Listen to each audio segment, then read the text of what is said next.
us instead of the police?" Peggy leaned on the doorframe. She saw Chief Turner pull up in front of the store, go inside for 5 minutes, then rush out and speed off.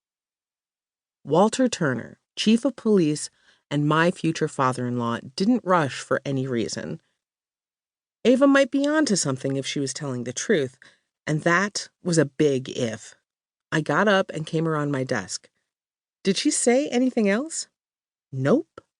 Peggy's telephone rang again and she went to answer it. I'd have to send someone to cover the story.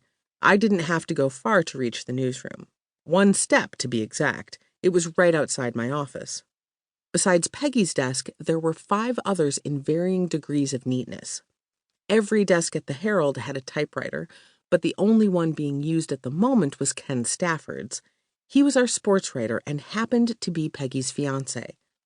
The only other reporter in the room was Moses Bauer, who was drumming a beat on his desk with his pencil. "Mo," I said, "I have something for you." He stopped tapping. "Sure thing, Dull." "Dull?" I gave him a stern look. Mo considered himself a ladies' man, and he acted the part. Peggy thought he looked like Clark Gable, but I didn't see it. He looked more like Robert Taylor to me. Either way, he was certainly handsome, and unfortunately, he knew it. "I mean, boss. Sure thing, boss." I told him about the call from Ava Dempsey. "You do know she's the town gossip, don't you?" he said. "That's beside the point. We have to follow up, talk to Ava and Sam Markowicz. In the meantime, I'll give Chief Turner a call and see what I can find out." Mo opened his desk drawer and pulled out a tablet and his fedora. "I need to talk to old man Markowicz about something anyway." He dropped the hat onto his head and gave the brim a tug. "I'll be back in 2 shakes of a lamb's tail." I watched him leave. Mo was what Pop called a go-getter, despite his sometimes glib attitude. He'd been with us for about a year and made no secret of the fact that he wanted to be an investigative crime reporter. Fortunately, or unfortunately, in Mo's case, there wasn't all that much serious crime in Progress, Pennsylvania, so most of his investigations didn't go anywhere. His major fault was that he sometimes disappeared for hours at a time, occasionally as long as a full day when he was following what he said was a hot tip. Last week, I told him I needed to be kept apprised of his whereabouts. Hopefully, he'd heed the warning. Back in my office, I dialed the police station, but the chief hadn't returned. When Mo came back, I'd have him chase the chief down for a statement. In the meantime, I still had my weekly household hints column to write. Alas, my job as the home, garden, and fashion reporter hadn't ended when Pop promoted me. I alternated my column topics each Wednesday, so I usually wrote them on Monday.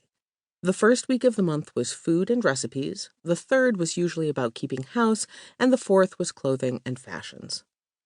This was the second week of May, which meant it was time to write the gardening article.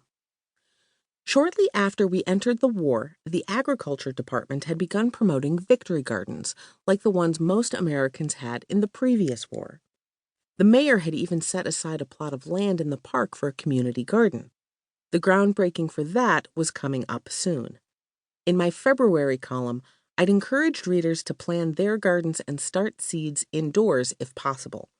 The March column was about vegetables that could be planted in colder weather like peas and lettuce. Many farmers planted peas around St. Patrick's Day. April had been about the best vegetables to grow in our climate. I slipped a sheet of paper into the typewriter. With the weather warming up, a couple of scorchers were predicted for this week, it was time to begin planting in earnest. I had already interviewed Dan Petrie, who owned a gardening shop and feed store just outside of town. He had given me tips earlier on the best ways to prepare a garden. This month I would use his advice on planting seedlings and how to make sure they would grow. I also pulled some things from the information the Agricultural Secretary had released and included a few quotes from President Roosevelt's speeches on how important it was for the whole country to participate in the war effort. My stomach growled as I read through the finished article. I looked up at the clock. It was noon. Perfect timing. The lunch counter at Woolworth's wasn't very busy. It never was on Mondays. I sat and ate my egg salad sandwich in relative silence. I'd just